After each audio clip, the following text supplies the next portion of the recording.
don't think there were any questions after that one, were there? Ricky Pitalico, I'm Michael Barkan, Ruben Amaro Jr. In a moment, this is Phillies Postgame Live, presented by our friends at Cure Auto Insurance. Ricky, we worried about this team. They had scored no runs yesterday, 4 runs, 2 runs. So this is the most runs in a 6-1 win, most runs they've scored in their last 4 games. And perhaps as important, they finally get a win in San Francisco. Yeah, it's great. You get a win in San Francisco, you get on a plane, you get an off day tomorrow, and you get yourself ready for the St. Louis Cardinals. But though, you know what? The Phillies were 5 for 15 with runners in scoring position in this game. This is back to normal. Why do I say it's back to normal? Because this is a game that the Phillies scored 6 runs. They could have scored 11 or 12. Yep. You see what I mean? There's different ways to look at things. Sometimes they can go for 5 in a game with runners in scoring position. You score nothing. It's giving yourselves those opportunities, giving yourself as many opportunities as you possibly can get. And I will say this much, big day for Schwarber. Nice home run for Schwarber. Huge day for Nick Castellanos today. And I mean, how bad did somebody need it?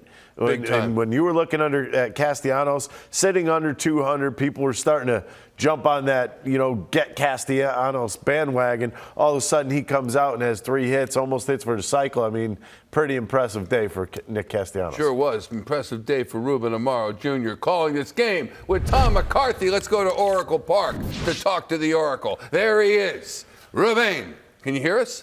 You okay? You there? Okay, hang on. Ruben looks good, though. He's checking out the back. Rube?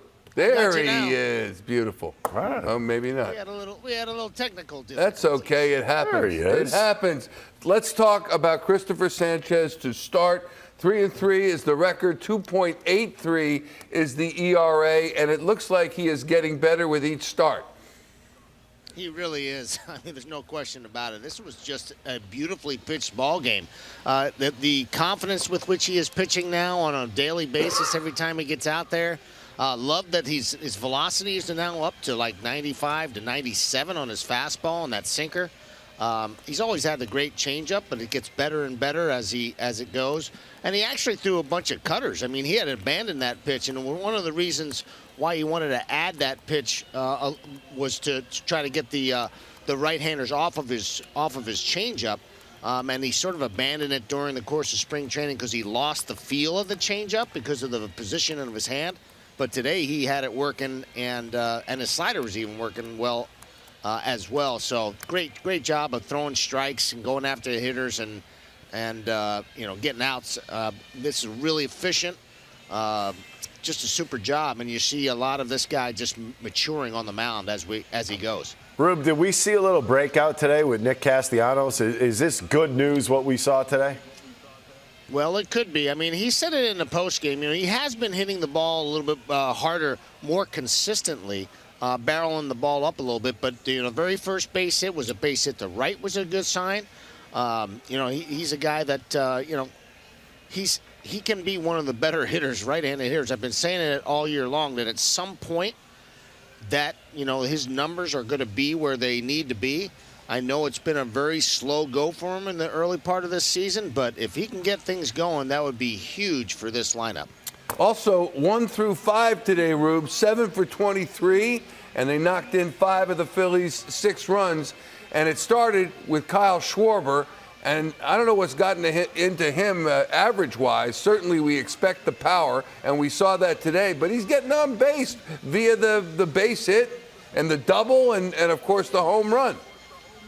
Well, not only that, but he's walking more than anybody in baseball. I mean, this is a guy, everybody, why is this guy a leadoff guy? He's not your prototypical, well, he gets on base, and he scores runs, and he can create a lot of havoc. And what he's done has been great. I mean, it was one of the things that I think there was made a concerted effort about in the offseason was to make sure that he utilized the middle of the field a little bit more. You see him picking up some singles through the middle of the field, hits the bomb to left field today. That's a great sign. And, I keep saying it. I kind of joke around. You get closer and closer to June and hitting season for Kyle Schwarber. 2 home runs the last 3 games. And, pretty soon he's going to start popping home runs at at a alarming rate, because that's what he does in June. He's got to be hitting over 300 for the month of May. As a result of today's game, it was 298 coming in for the month of May, and he's 2 for 4 tonight. He's on base, 3 out of 5 plate appearances, which is pretty darn good. A special performance for Kyle Schwarber. Ricky and I were talking in the pregame show, easy for you to say, we were talking during the pregame program about championship teams losing games, and it happens every year, and that no one should get into a panic. Last year, Texas lost 8. They lost 3 straight multiple times. The year before, Houston lost 4 in a row a couple times, 3 in a row 3 or 4 times. So it happens, right? We see teams go through this. It's about consistency and momentum, and a lot of the times it does happen. Right? The teams can have a little bit of a slump. It happens. This is baseball. There's 162 games. You're not going to play perfect baseball all the time, and they've been playing unbelievable baseball for a long, long time. So you sort of grow to expect it, right? You think that they're going to be perfect every single day. Well, that's not how it works. And you know, listen, the fact that they came back and finally won a game here at the end of this series, that was big for them. We've talked about the resilience of this team. They've been doing it over the last couple of years. It's one of the most resilient teams I've ever been around. They've had some adversity over the last 2 or 3 years, even though it's a great club, but they do bounce back. And I think that's the veteran presence, and I think it's also in large part because of the way Rob Thomson handles himself as a manager. Ruben, talk about the importance of the bottom of the lineup. And the reason why I say that, when this team was going well, the bottom of the lineup were having good games, giving it back to the top of the lineup, and just kind of keeping the line moving. You look at today, 2, 4, 6, 7 hits and 17 at-bats for the last 4 guys in the lineup. How important is that? That's huge. I mean, anytime you can lengthen out obviously the big boys have to perform on a more regular basis. They're paid to do that. They've had the track record of doing that. But when you add the bottom of the lineup to do the things that they can do at times, and when they're producing, it makes life a lot more difficult on that pitcher, as you well know. Then there's no real dead spots in the lineup. It makes it tough. It grinds on the pitcher.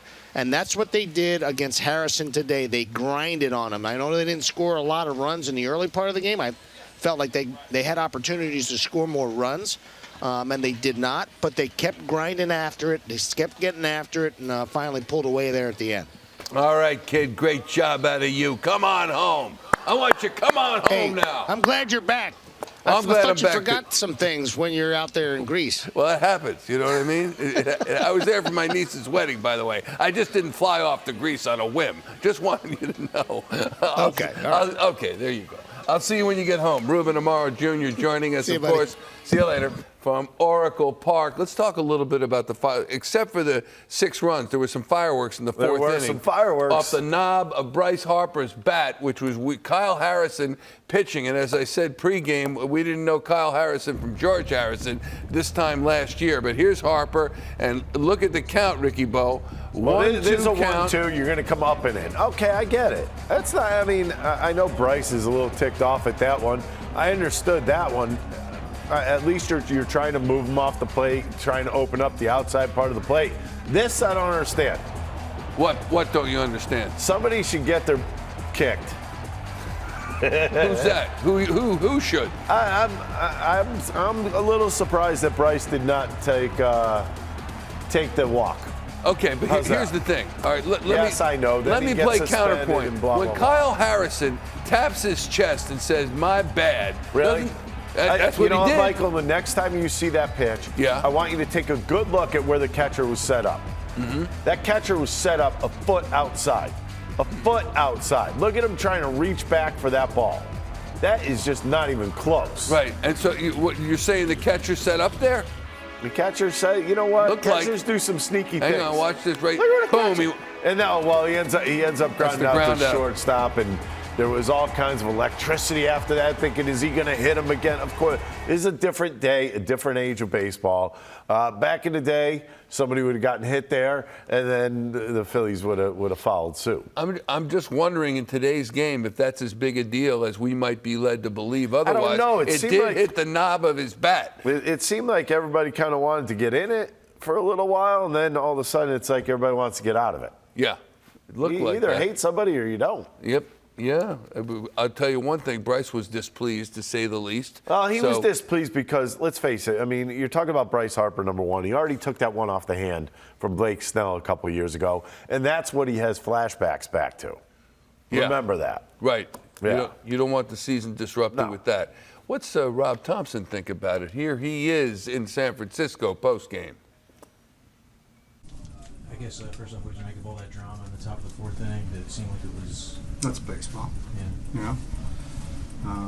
Yeah, I think our guys just were a little bit upset that it came up and in a couple times on Harp, and it looked worse than it was because the helmet flipped off and that's when it broke, and it looked like from our vantage point that he got hit there.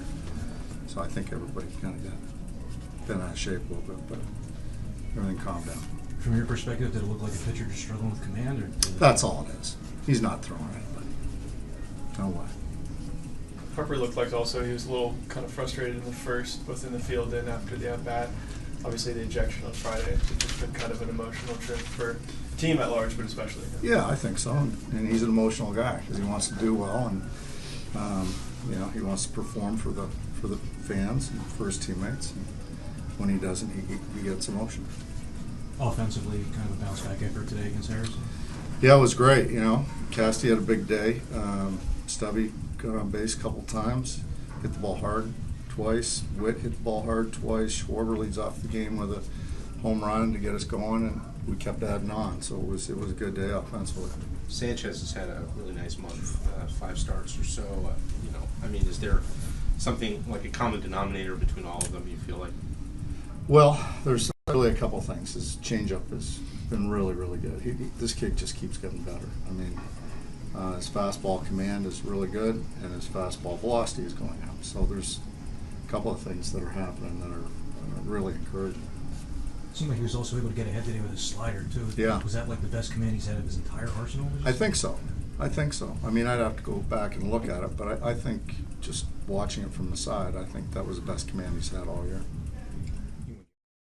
This guy's no joke. 7 strikeouts today, 7 ground balls. That's 14 out of his 18 outs were via those 2 ways. So he's doing something right when he's getting outs like that, and he's throwing the ball extremely well. Throwing strikes is the name of the game. 98 pitches today, 68 strikes. And you go back to the first of the season and his first appearance, he has pitched well the entire way. There was one 4-run outing. He had the a couple 4-run outing was that against, was it. I believe that was against Washington. I'm not 100%. No, it was the Angels. It was the Angels, and they kept him out there for that game. It was he really kind of pitched well as the game went on in that ball game. So, I think sometimes you learn a lesson. There was that game where I believe the bases were loaded. He had already let in a couple runs, and he ends up striking out the side. Then he goes 2 more innings on top of that. That shows a lot of confidence from your manager. You also see this rotation continuing to be strong top to bottom. And we wondered what was going to happen when Taijuan Walker returned, and we saw Turnbull go to the pen. Yeah. That's had its issues at times, but Sanchez is bona fide. There's going to be issues because of the whole fact of when you look at what Spencer Turnbull was doing when he was in that rotation, he was dominant. The Phillies are trying to limit his innings. Wasn't even supposed to be there at the beginning of the season. He kind of just lucked into a spot because Taijuan Walker wasn't going to be ready. Well, Taijuan Walker has come back in. He's done okay. He hasn't done great. He hasn't done terrible. He's probably under a little bit of a clock, in all honesty. But Cristopher Sánchez has been great. You think about the Phillies' top 5 in the rotation. They have a number 1, number 4, number 8, and number 12 in the league. ERA-wise. Yeah. That's pretty impressive. And by the way, Cristopher Sánchez is not number 12. He is number 8 in the league.